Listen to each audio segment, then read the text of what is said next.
इकडे मी संपूर्ण केकची फ्रॉस्टिंग करून घेतलेली आणि केक पण हे प्रॉपर एकदम सेट झालेले. तर म्हटलं आता रेडी करूया. आणि ही जी थीम आहे ती मी फर्स्ट टाईम बघते. आता सर पण मला बोलले की ही खूप ट्रेंडिंगला आहे, पण मला माहीत नव्हतं. तर खूप सारे फोटो मी सरांना पाठवलेले. तर ते बोलले की मी खूप कन्फ्यूज आहे, मला काही समजत नाही काय कसं बनवायचं, तुम्हाला जसं बेस्ट वाटेल तसं तुम्ही बनवा.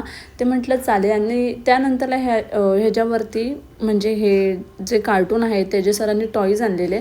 तर मी म्हटलं हा एक कटआउट लावून त्याच्यावरती टॉईज लावा. पण असा केक पण सुंदर वाटत होता. आणि जी सेकंड ऑर्डर होती जो की हा डॉरेमॉन केक होता, तो पण मी पूर्ण रेडी केलेले.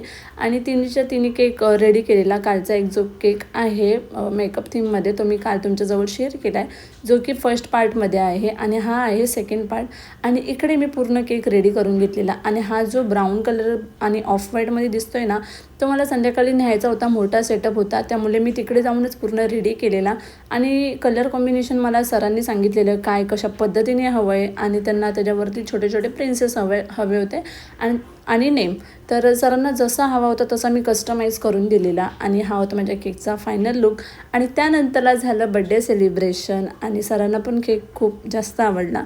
आणि तुम्हाला कोणता केक आवडला तर मला नक्की कमेंट करून सांगा. And thank you for watching. Bye.